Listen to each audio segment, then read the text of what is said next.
Hello everyone, welcome to TSN Education channel. Today we will do class 6th history, chapter 4th, what books and burials tell us. Page number 31, 41 page number.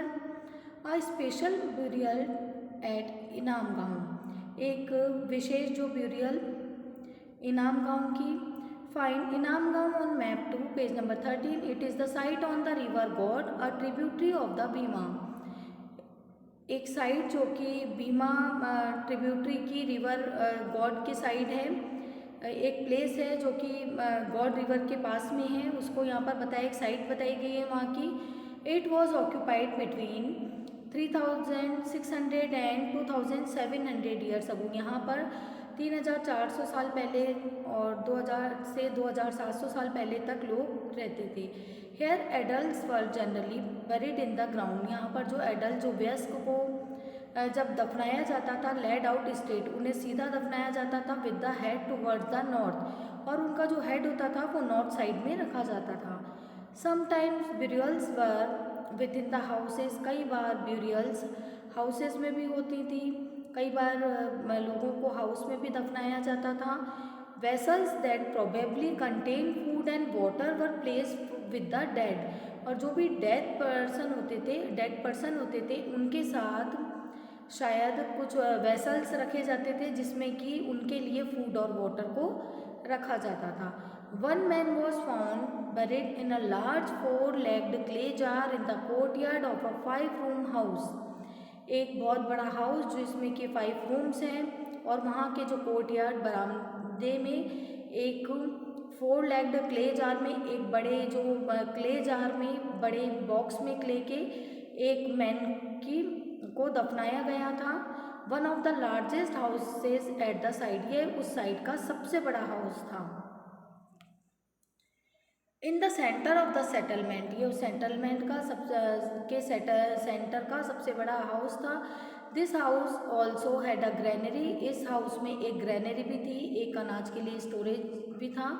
The body was placed in a cross leg position. और जो body थी वो cross leg position में यहाँ पर रखी गई थी. Do you think this was the body of a chief? Give reason for your answer. क्या तुम ऐसा सोचते हो कि ये जो बॉडी थी ये किसी चीफ की रही होगी? अगर ये आंसर है तो इसके क्या रीज़न रहे होंगे? What skeletal studies tell us. Skeletal की स्टडीज़ हमें क्या बताती हैं? It is easy to make out the skeleton of a child from its small size. यह ईजी है कि स्मॉल साइज से किसी भी स्केलेटन को पहचानना कि वह किसी चाइल्ड का है. However, there are no major differences in the bones of a girl and a boy.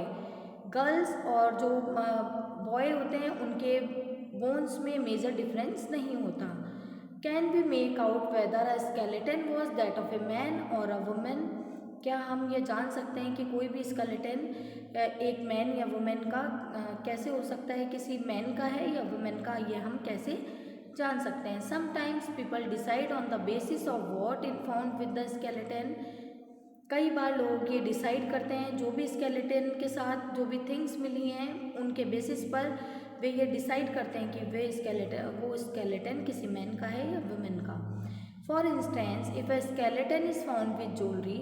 अगर फॉर इंस्टेंस अगर हम एक एग्जांपल इसका लें कि एक स्केलेटन के साथ अगर कुछ ज्वेलरी मिलती है, it is sometimes thought to be that of a woman. तो ऐसा माना जाता है कि वो जो स्केलेटन है वो किसी वुमेन का होगा. However there are problem with this. कई बार इसमें भी कुछ प्रॉब्लम होती है. Often man also wore ornaments. अक्सर मैन जो होते हैं वे भी ऑर्नामेंट्स पहनते हैं. A better way to figuring out the sex of a skeleton is to look at the bone structure. Skeleton का कौन सा सेक्स है इसे फाइंड करने के लिए उसके बोन स्ट्रक्चर से उसे मालूम किया जा सकता है. ये एक बेटर वे है कि स्केलेटन मेल है या फीमेल, इसको बोन स्ट्रक्चर से मालूम कर सकते हैं या इसके बारे में पता लगा सकते हैं. The hip of the pelvic area of women is generally larger to enable child bearing. जो वुमेन होती हैं उनका पेल्विक एरिया जनरली लार्ज होता है. These distinctions are based on modern skeleton studies.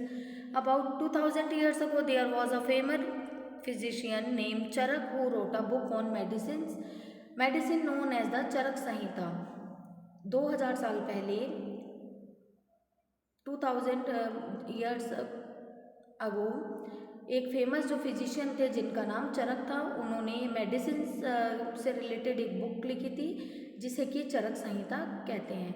There he states that the human body has 360 bones. वहाँ पर उन्होंने बताया कि ह्यूमन बॉडी में 360 बोन्स होते हैं. This is much larger number than the 200 bones that are recognised in modern anatomy.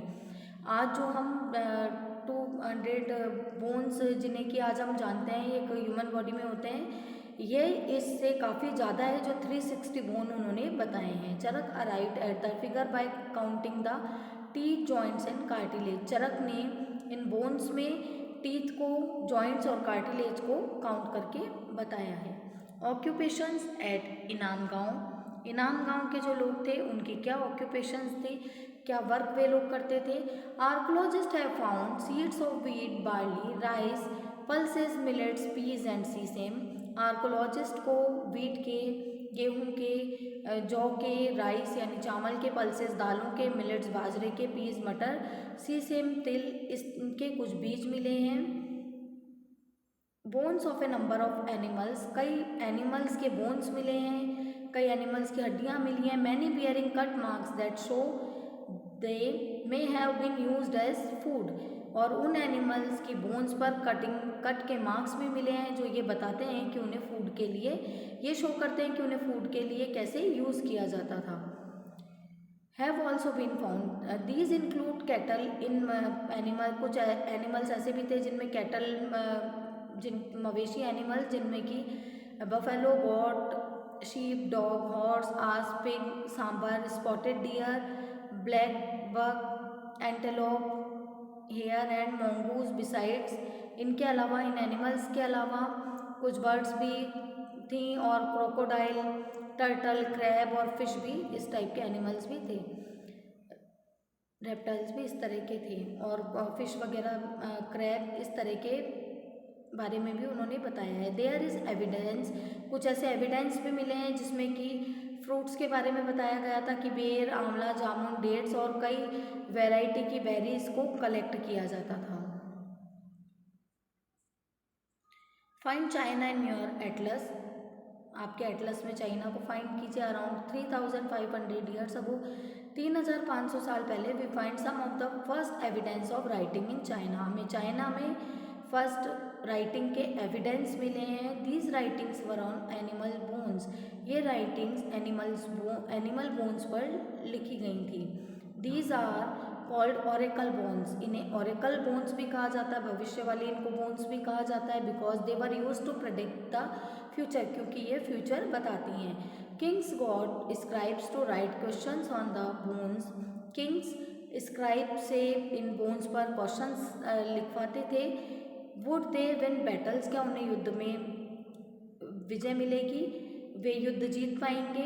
Would the harvest be good. जो फसल है वह अच्छी होगी या नहीं. Would they have son. उनके कितने पुत्र होंगे. The bones were then put into the fire. और उसके बाद उन बोन्स को फायर में डाल दिया जाता था. And they cracked because of the heat. और वो हीट के कारण क्रैक होती थी. Then fortune tellers study these cracks. और उसके बाद फॉर्चून टेलर्स थे जो इन क्रैक्स को स्टडी करते थे. And tried to predict the future. और फ्यूचर बताने की कोशिश करते थे. As you may expect. जैसा आप एक्सपेक्ट करते हैं. Sometimes made mistakes. कई बार इनमें मिस्टेक्स भी होती थी. These kings lived in palaces in cities. ये जो किंग थे, ये किंग्स जो होते थे, ये सिटीज़ के पैलेस में, बड़े महलों में रहते थे.